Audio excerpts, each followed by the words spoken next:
Hey guys, welcome back to Lex Reads. Welcome back to Vlogmas. So, in today's video, I am going to have to redo this shelf over here. It is leaning and I'm getting nervous because I feel like one day that's just go lean over all the way and all the books go fall down on the floor and it's just going to be another headache and I'm going to have to buy another shelf and all of that. So, I said, you know what? You got time today? And you should just do that. I do think that I'm going to have to do all of them, but for right now, I'm just going to do the first two shelves and then eventually do the rest. But of course, I want to show you guys my process.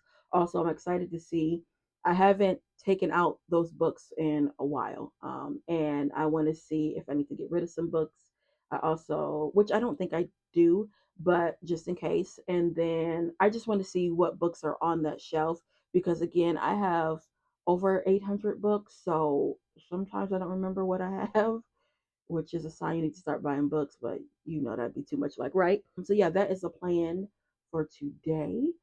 And don't forget to like, comment, subscribe, and let's get this bookshelf fixed at least.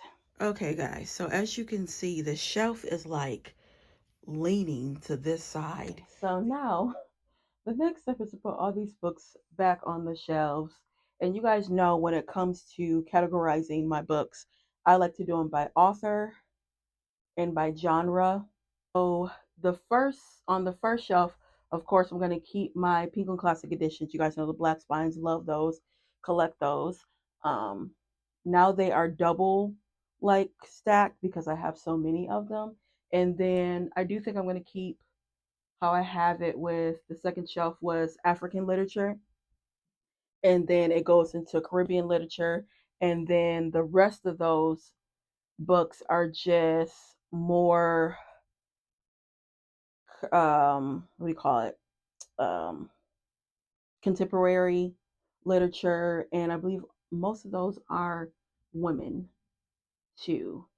For me, when I categorize like that, it just makes it easier for me to find, my books. I always tell people that if you do have a lot of books in your library, you to make it easier on yourself because there's so many, you should categorize it, I say by author. And then next you can do it by like genre because I like to have, if I have one author but I have a lot of their books, I like it to be all together.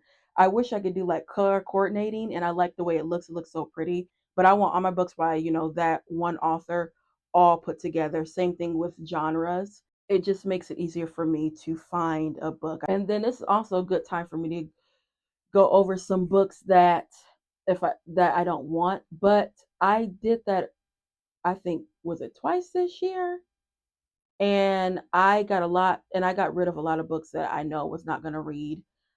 They're actually in my living room in a case. I need to either take those to Second and Charles, and usually I'll just get a charge because they don't get no money back. But I think so far, all these books that are on these shelves, I do want.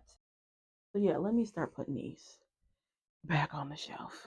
Okay, and with these Penguin Classic editions, I don't really have them in like order. At one point I was putting like all the black authors together, but yeah, it really doesn't matter to me. Just as long as these are all together. And again, I just love these so much. But wait, a lot of these are black. Wait, we don't want to put those in the back. So clearly it doesn't matter to me. This I should get rid of, but I'm not because it is a Penguin Classic edition and I love it. I tried to get into, you guys know, Frankenstein. Y'all, I couldn't get into this. I'm glad I only paid $9 for this book, but I couldn't get into it. Okay, so we have almost all these done. But when I was going through these, there were some books that I didn't know that I had, which that's another, yeah, I don't want to call it issue. But this book, have you guys read this? It's called Rainbow Milk. The cover is so pretty. By Paul, is it Mendez? I believe this is, yeah, Caribbean. I think probably Comfy Cozy Up was talking about this book, PETA, and she is Jamaican. So every time when I want to read something that is Caribbean literature, I steer to her. I steer to her, and I think did she enjoy this book? They're saying that it's a coming of age narrative. Rainbow Milk follows 19-year-old Jesse McCarthy as he grapples with his racial and sexual identity against the backdrop of his Jehovah's Witness upbringing. This sounds good for a book club discussion. Oh, yes. I'm going to have to remember this. And this came out back in 2020. Oh, yeah. And it has a blurb from Marlon James, and he's like the it man when it comes to Caribbean literature. So, yeah, I'm going to have to remember this. And then this book, y'all, I need to get back into this. So I was obsessed. This is African literature book. I was obsessed with The Girl with the Louding Voice. All this was so good. This came out in 2020, and y'all know anything African literature want to get it right. I love this so much, you guys. So what? A couple years later, the sequel comes out, and so I roar, y'all. I what page did I get to? I can't even remember.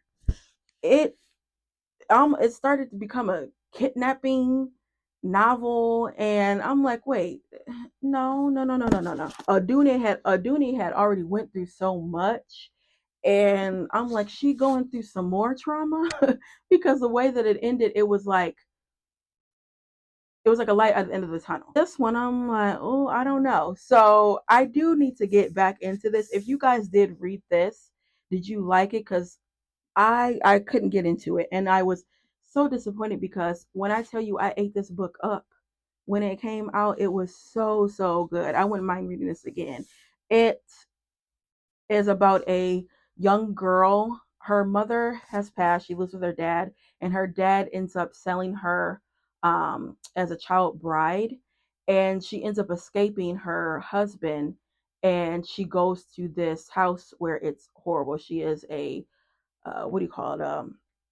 She is like an indentured, servant, and her owner is horrible. He doesn't pay her wages, working, from sun up to sun down.